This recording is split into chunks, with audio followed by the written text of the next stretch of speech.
con Luis Garbía, analizando la actualidad económica y social. Luis, profesor de ICADE, bienvenido, buenas tardes. Buenas tardes, Rafa, encantado de estar contigo.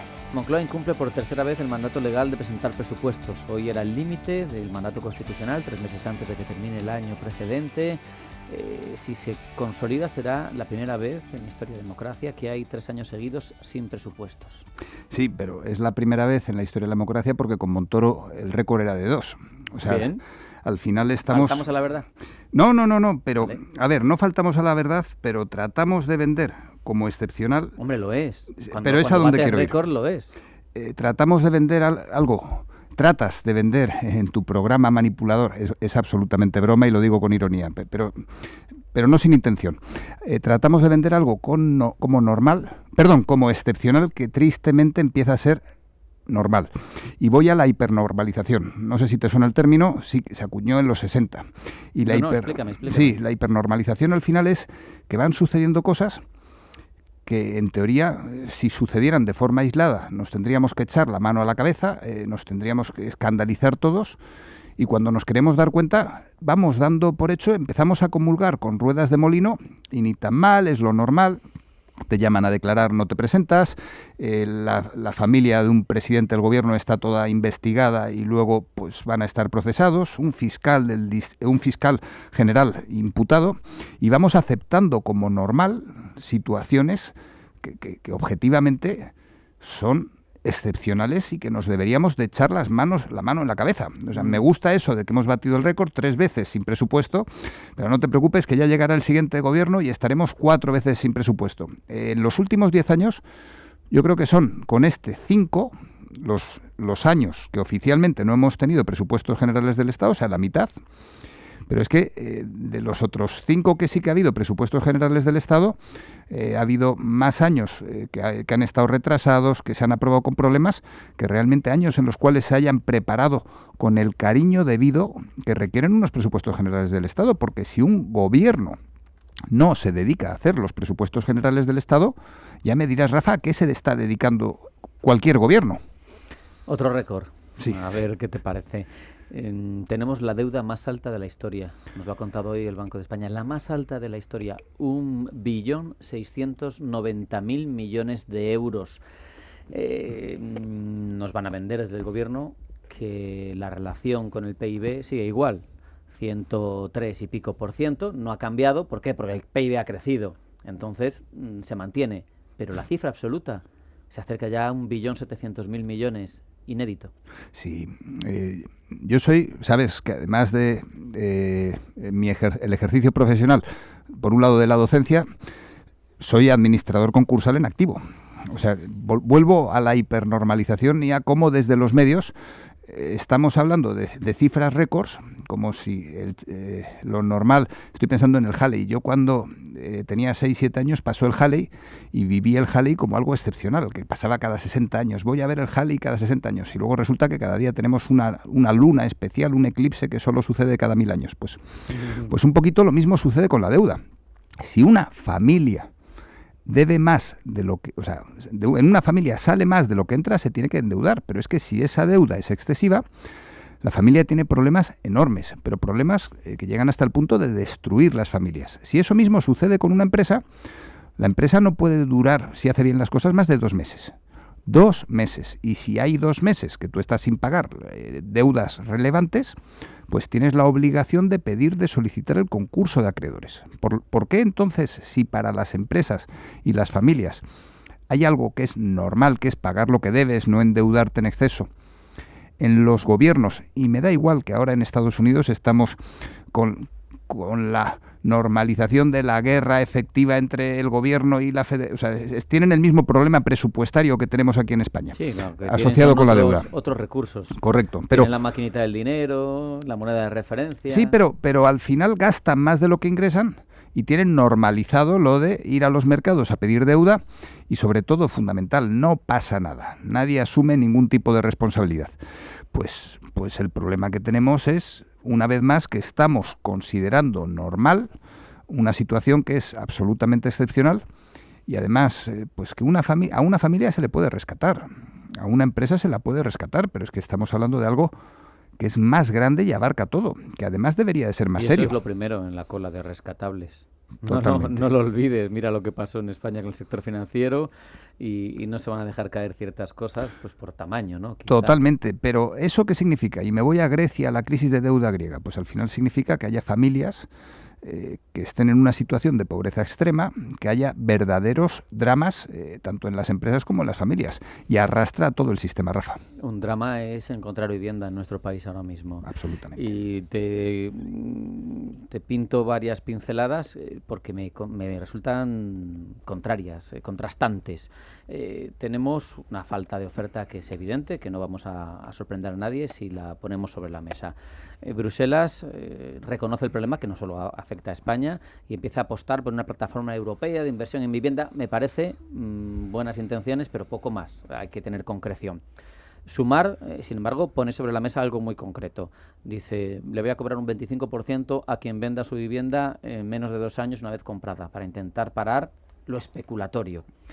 Tenemos un sistema de construcción, de liberación de suelo, que no funciona, porque hay muchos intereses creados, porque incluso a los mismos ayuntamientos les interesa que los precios del suelo sean muy altos, porque los impuestos son muy altos. Pero tenemos un país de 500.000 de kilómetros cuadrados. ¿Qué hace falta para dinamizar un sector con tanta demanda por encima de la oferta? No lo entiendo. O sea, hay que construir 1 millón de viviendas ya. Sí, a ver, totalmente. O sea, esto es... El otro día, el domingo, estuve con con Tania. Tania, ¿se llama Tania? Tania, no sé. Una que creo que está en Sumar, diputada. Y hablando de la vivienda, lo que le comenté es... hablando de pensiones. Hablando de pensiones, lo que le comenté es que al final me vino a preguntar mi opinión rápida, y mi opinión rápida fue que necesitamos un pacto de Estado. Y ella me miró, me fue a decir no sé qué, en rollo político, y le dije, no sigas. Y yo sé que pedir un pacto de Estado ahora es pedir una chorrada. O sea, porque es imposible llegar ahora a un pacto de Estado, pero se lo comenté en relación con pensiones. Estos son viviendas. Y me vas a permitir, Rafa, porque he hablado de pensiones, he hablado de viviendas, que el problema de las viviendas, por un lado, lanzo un titular y me pongo el paraguas antes de que me caiga el chaparrón. O sea, el titular es que la vivienda en España, en comparación con Europa, está barata. Y da antes, igual, correcto. No vale para nada. Por eso, antes de la pedrada ya tengo el casco puesto. No vale. El problema, y déjame ir a otro sector que está relacionado, a otro tercio que está relacionado, que son los salarios. Y además un enfoque que no le he oído a mucha gente decirlo por ahí. En el año 2000, ¿tú te acuerdas? Hace 25 años, cuando llegó el euro, que se usaba el término mileurista como algo despectivo. Sí. O sea, y la gente cobraba, antes del 2008, 2.000, 3.000 euros. En la construcción había sueldos de 3.000 euros, chavales de 20, 21 años. Uh-huh. Entramos en el euro y ya no podemos devaluar la peseta. O sea, la peseta no se puede devaluar, pero ¿qué ha pasado en España para poder seguir siendo competitivos? Pues que ha habido una devaluación encubierta de salarios. O sea, al final, aquel mileurista que cobraba 3.000 euros, aquel mileurista que era un despojo de la sociedad, o sea, se usaba mileurista como se ha convertido 25 años después, y estoy abusando de lo de la hipernormalización, es el sueldo normal, 1.500 euros, 1.400, o sea, al final ha habido una devaluación encubierta de los salarios, o sea, se ha equilibrado la productividad por vía salarios. La vivienda en los últimos 10 años ha subido un 35% cuando los salarios han subido un 12%. No hablo de términos reales. O sea, no lo estoy ajustando con la inflación. Los salarios se han mantenido en los últimos 20 años, incluso han descendido. Mucha gente ha visto cómo su salario disminuía, la renta disponible en las familias ha caído y la vivienda sigue yendo para arriba. Y lo grave, por un lado, los salarios, la situación que tenemos, la vivienda, la situación que tenemos, y lo grave, Rafa, es que nadie hace nada.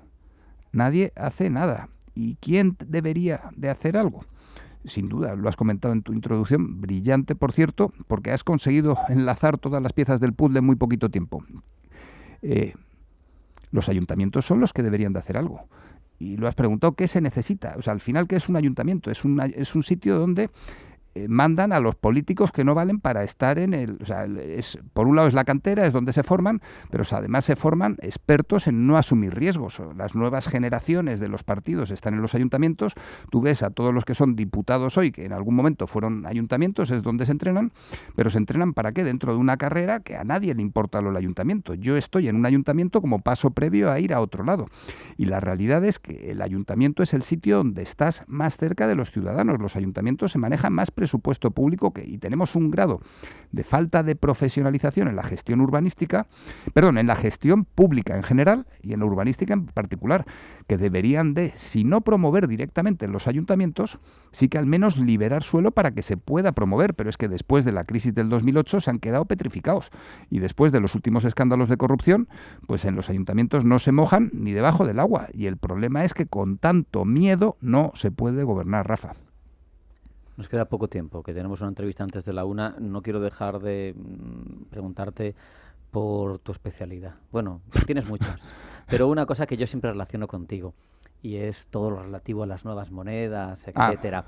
He escuchado en Frankfurt a Joachim Nagel, presidente del BUBA, del Bundesbank y miembro del BCE, y a Chris Waller de la Fed, sí, y plantear cuestiones completamente antagónicas respecto de las stablecoins.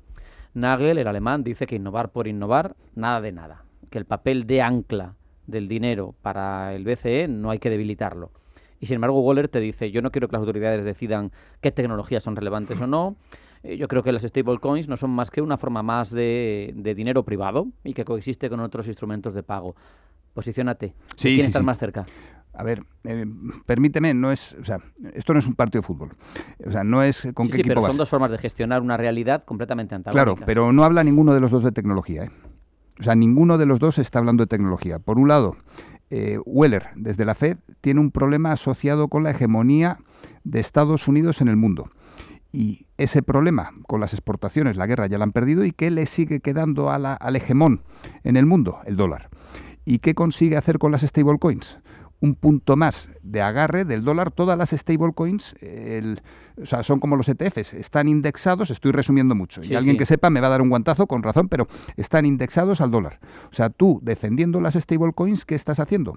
Que haya un producto más internacional que se puede, las exportaciones sigue caen. Siendo la reserva, la referencia, que eso siga siendo se siguen quemando. creando dólares, se sigue usando el dólar, no solo con el petróleo, sino ahora también con las stablecoins, y ojo, que el dólar está perdiendo campo en muchos sitios, está perdiendo mercado en muchos sitios, pero con las stablecoins lo está manteniendo, y al final las stablecoins están indexadas en general al dólar, que hay algunas con el euro, que además hay un nicho de mercado con stablecoins anexadas al euro. Y Nagel, ¿qué dice? Pues, por un lado, desde el Banco Central Europeo, la stablecoin, el euro digital, se lo han cargado porque lo han convertido en algo minorista que no va a afectar a la banca. Por lo tanto, el problema de las stablecoins, el Banco Central Europeo ya no lo tiene.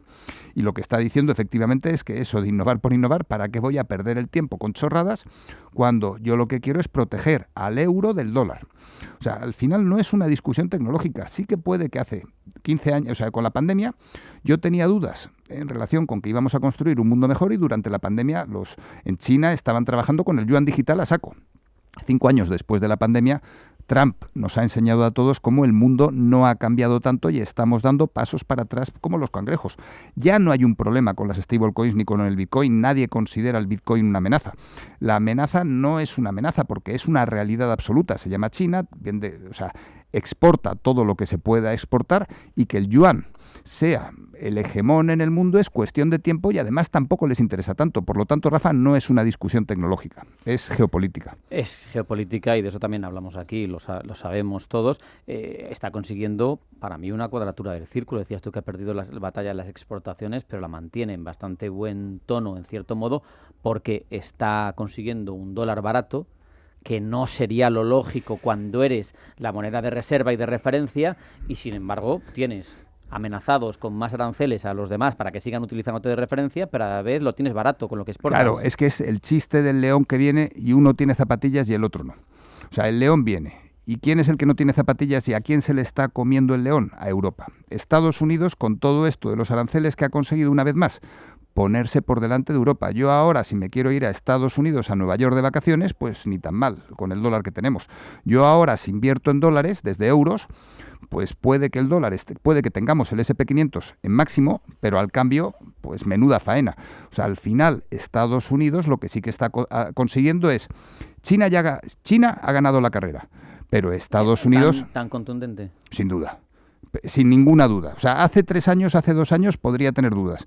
Pero ahora Tesla, ¿qué es Tesla comparado con BYD? ¿Qué es Tesla comparado con todas las nuevas marcas? O sea, yo ahora ya no tengo ninguna duda de que China y Rusia, de que los BRICS han ganado la carrera. Mira si no, Rafa, sé que queda poco tiempo, pero mira si no, Ucrania, cómo se está desarrollando el conflicto, y compáralo con el otro conflicto que tenemos, que es Oriente Medio. O sea, al final, China ha ganado la carrera y el resto es anecdótico. Bueno, veremos cómo se va perfilando todo eso, porque al final sí que es cierto que se está reconfigurando una nueva relación, tanto geoeconómica como globalmente geopolítica.